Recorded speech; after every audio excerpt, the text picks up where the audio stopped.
Dia melihat pelayan wanita hendak keluar. Memanfaatkan kelengahannya, dia mendorong pelayan itu jatuh dari tangga. Seolah telah menyelesaikan tugas besar. Merasa lega, kemudian pelayan itu baru menyadari, gadis itu sebenarnya telah menyelamatkan nyawanya. Jika dia benar-benar pergi ke London hari itu, dia akan menghadapi flu terparah dalam sejarah Inggris. Dia memiliki indera keenam, tapi orang lain tidak berpikir demikian. Ibu memutuskan membawa Ursula ke psikolog. Namun masih dalam perjalanan, mereka mengalami kecelakaan mobil. Tapi detik berikutnya, Ursula terlahir kembali. Di kehidupan ini dia tetap memilih mendorong pelayan dari tangga. Hanya saja sebelum mengemudi, dia secara tak sadar turun mengambil sarung tangan. Terlambat hanya beberapa detik, berhasil menghindari kecelakaan mobil. Ursula dapat merasakan bahaya mendekat secara gaib. Karena dia telah terlahir kembali 7 kali. Kehidupan pertama, dia meninggal saat lahir karena tali pusar melilit leher. Kehidupan kedua, dia tenggelam saat bermain dengan kakaknya di pantai. Kehidupan ketiga, dia jatuh dari jendela saat mengambil boneka yang dilempar kakaknya. Jatuh dari ambang jendela dan meninggal. Setiap kali terlahir kembali, dia tidak memiliki ingatan kehidupan sebelumnya. Namun dapat menghindari semua bahaya mematikan dengan intuisi. Pada kehidupan keempat, saat dia berusia 10 tahun, Perang Dunia I berakhir. Untuk merayakan kemenangan, London mengadakan perayaan. Pelayan dengan antusias pergi menghadiri. Baru pulang tengah malam, tidak menyadari dia membawa pulang virus flu mematikan. Keesokan harinya dia meninggal. Ursula yang mendengar ceritanya di ruangan itu juga tidak terhindar. Di malam yang sama pada kehidupan kelima, Ursula mendengar pelayan pulang tengah malam. Kali ini dia tidak turun, terhindar dari infeksi. Namun keesokan harinya, adiknya malah masuk ke kamar pelayan. Kukira pelayan itu tidur tapi matanya terbuka. Kali ini, dia dan adiknya sama-sama meninggal. Kehidupan keenam, Ursula memalsukan tulisan tangan ibunya, meninggalkan secarik kertas untuk pelayan. Dia pikir dengan mencegah pelayan masuk, seluruh keluarga bisa terhindar dari bahaya. Siapa sangka keesokan pagi, hal ini ditemukan oleh ibu. Aku sudah menyuruh Pamela menjemputnya. Pamela adalah kakaknya. Kamu menyuruh Pamela pergi. Firasat buruk kembali muncul. Kali ini yang meninggal adalah seluruh keluarga. Maka Ursula yang terlahir kembali ke-7 kalinya, melakukan upaya yang tampak paling gila. Meski setelahnya disalahpahami, namun akhirnya berhasil menyelamatkan nyawa seluruh keluarga. Juga akhirnya menunggu ayah pulang dengan selamat dari medan perang. Momen bahagia berkumpulnya keluarga. Ursula di kehidupan ini, tumbuh hingga usia 16 tahun tanpa penyakit atau bencana. Roda takdir kembali berputar. Hanya saja kali ini, bukan kematian, melainkan laki-laki. Dia mulai penasaran terhadap lawan jenis. Kebetulan saat liburan musim panas, kakaknya membawa beberapa teman sekolah. Salah satunya menarik perhatiannya. Suatu hari, dia bertemu dengannya saat berjalan-jalan. Berapa usiamu? 16 tahun. Kamu menggigil. Di luar dingin. Biar aku menghangatkanmu. Ini sama sekali bukan pengalaman ciuman pertama yang indah. Namun dia tidak tahu bagaimana menolak. Sampai panggilan kakaknya menghentikan mereka. Hoi, datang. Laki-laki itu pergi seolah tak terjadi apa-apa. Meninggalkannya sendirian di tempat. Sedangkan Ursula yang polos, masih mengira ini adalah bukti pesonanya. Kontak pertama dengan lawan jenis membuatnya salah mengira rasa posesif sebagai rasa suka.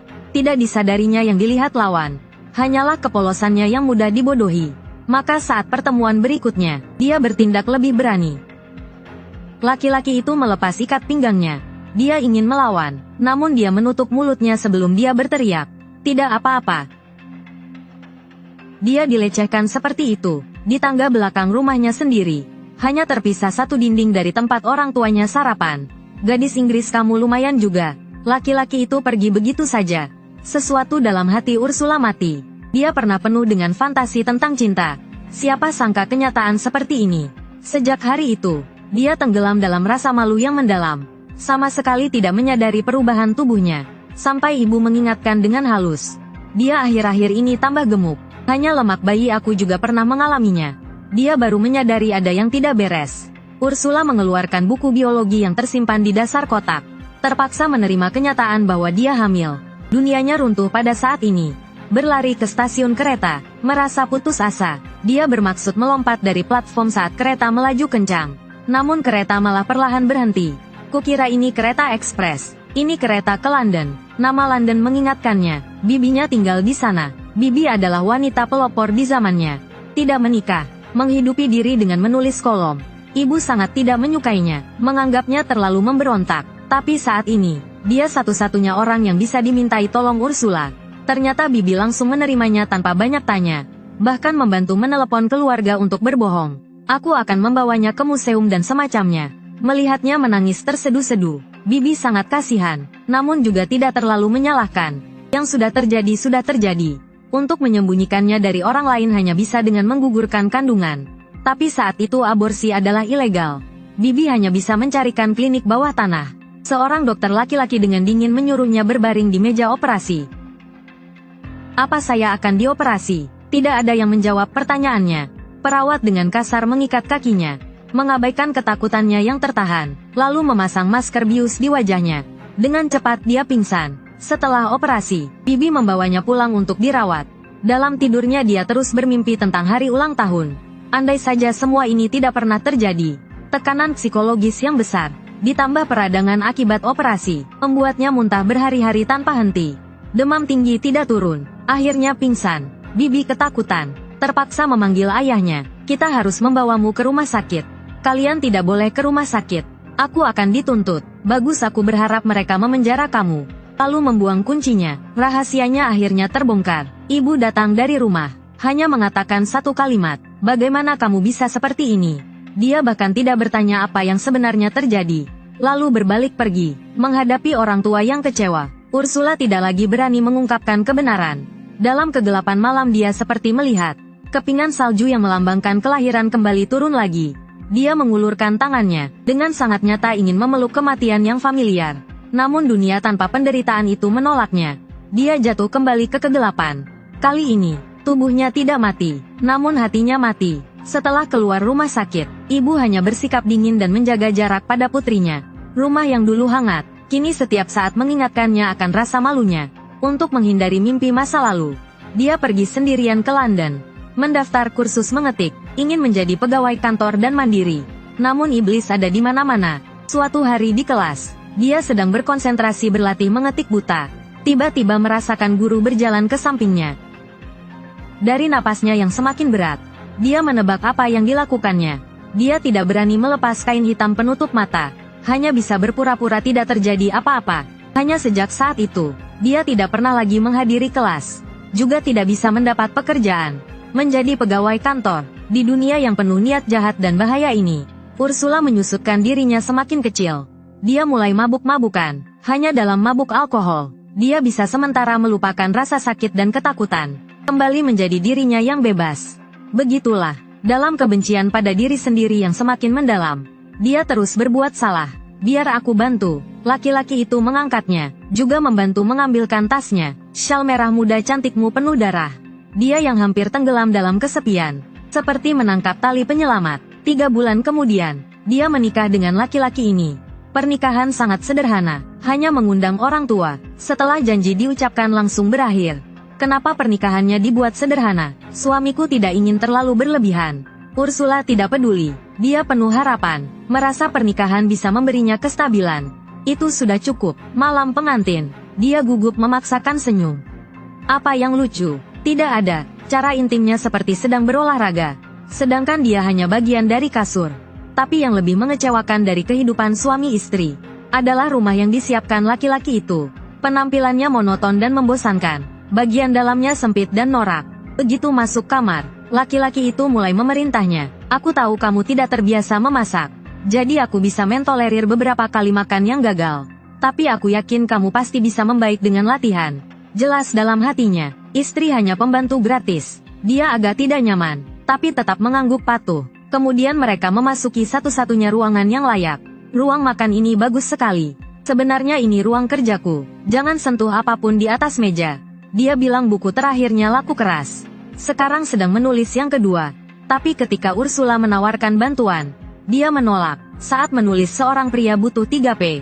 Kamu tahu apa itu? Pena kertas ketenangan. Ursula berusaha mempertahankan senyumnya. Dia kira ini tanggung jawab pernikahan.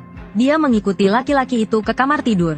Sesuai permintaannya, mulai belajar menyetrika baju. Namun hatinya mulai ragu. Dirinya seperti sukarela masuk ke dalam kandang. Setiap hari setelah mengantar suami bekerja, adalah pekerjaan rumah monoton yang berulang. Hari ini, Karena bosan dia melewati lapangan tenis, lalu mendaftar kursus. Malam hari menyebutkannya pada suami. Tidak disangka wajahnya langsung muram. Aku sudah menghabiskan semua uang untukmu. Aku membelikanmu seluruh rumah ini. Tulang rusuknya hampir patah. Tidak mengerti apa yang salah dilakukannya. Membuat suami yang biasanya lembut menjadi sangat marah. Tengah malam laki-laki itu pulang. Membangunkannya. Namun tanpa sepatah kata maaf atau penjelasan. Hanya diam melakukan rutinitas. Dia akhirnya mengerti. Dia salah pilih orang. Tapi sekarang semuanya terlambat. Sejak dia membiarkan laki-laki itu menciumnya paksa. Hidupnya salah satu langkah. Salah setiap langkah. Justru rasa rendah diri menyalahkan diri dan merasa tidak pantas. Yang membuatnya memilih pria brengsek ini. Tapi sebelum dia pulih dari kesedihan, penagih utang bank mendatanginya. Mereka memberitahunya. Karena laki-laki itu telat bayar cicilan. Mereka akan menyita rumah ini. Yang lebih buruk, dia sudah dipecat dari sekolah. Kehilangan sumber penghasilan, dan dia sama sekali tidak tahu tentang ini. Dalam kejutan, dia teringat buku baru yang sedang ditulis suaminya. Buku sebelumnya sangat sukses. Aku bisa bicara dengannya memintanya mendapat uang muka. Suami Anda menyebutkan buku ajar sebelumnya, yang membuatnya meraup banyak uang. Masalahnya ketika kami selidiki ternyata buku itu tidak ada. Buku itu tidak pernah diterbitkan. Dia berlari masuk ke ruang kerja laki-laki itu. Baru menyadari, karya besar yang selalu dibanggakannya hanyalah tumpukan coretan tidak jelas. Ternyata laki-laki itu telah membohonginya habis-habisan. Ursula langsung naik darah, mengambil koper bersiap kabur, namun bertabrakan dengan laki-laki itu. Untuk pertama kalinya dalam hidup dia berteriak, "Kamu penipu, kamu sama sekali tidak menulis buku. Rumah ini juga bukan milikmu. Kita sudah terhimpit utang." Laki-laki itu mencengkeram rambutnya, menyeretnya ke dapur. Ursula tahu dipukul tidak bisa dihindari. Tapi dia tidak menyangka, laki-laki itu mengarahkan ke wajahnya, menendang dengan keras. Sampai tengah malam, dia baru tersadar dari pingsan. Setiap inci tubuhnya sakit luar biasa. Naluri bertahan hidup terakhir, mendorongnya bangkit dari lantai, merangkak membuka pintu, melarikan diri dari neraka ini. Saat ini salah satu matanya sudah tidak bisa terbuka sama sekali. Batang hidung patah, tulang pipi juga retak. Dia tidak berani pulang dengan wajah seperti ini. Seperti waktu kecil. Dia memilih mencari perlindungan bibinya. Untuk menjaga martabat keluarga, dia tidak melapor polisi. Bibi merawat lukanya dengan penuh perhatian. Juga membantunya menambal gigi yang copot. Dia merasa berterima kasih sekaligus iri. Mengapa tidak bisa hidup seperti bibi? Dulu dia mengasihani diri sendiri. Selalu menunggu orang lain menyelamatkan. Akibatnya semakin terjebak dalam lumpur kehidupan. Sedangkan bibi yang dianggap sembrono oleh ibu. Dengan usahanya sendiri meraih tempat di dunia sastra. Menjalani hidup yang berkecukupan dan bermartabat, Ursula memutuskan bercerai dari suaminya. Bibi tentu mendukung, dengan senang hati mengizinkannya tinggal tetap. Malam ini, adik yang sudah lama tidak bertemu tiba-tiba datang. Teddy, sejak kecil dia paling dekat dengan adiknya. Saat ini, hatinya merasakan kegembiraan yang sudah lama hilang. Mereka menikmati sampahnya bersama, menari bersama, merayakan kelahiran barunya. Saat itu bel pintu berbunyi lagi. Dia kira bibinya pulang.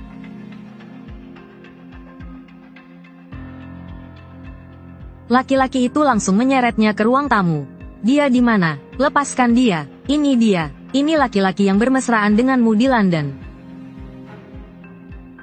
Matanya gelap dan tubuhnya kejang. Terjatuh di atas karpet. Dia mendengar adiknya berlari menyerang laki-laki itu. Lari Teddy. Dia tidak ingin adiknya berkelahi. Dia berharap adiknya segera kabur. Namun dia sama sekali tidak bisa bergerak. Saat ini kepingan salju berjatuhan. Kehidupan yang menyedihkan ini berakhir tepat saat dia mulai memiliki harapan untuk hidup. Terhenti mendadak. Dalam penyesalan yang mendalam, Ursula terlahir kembali. Kali ini dia tidak lagi penakut. Ketika bajingan yang sama muncul, dia membuat pilihan yang berbeda.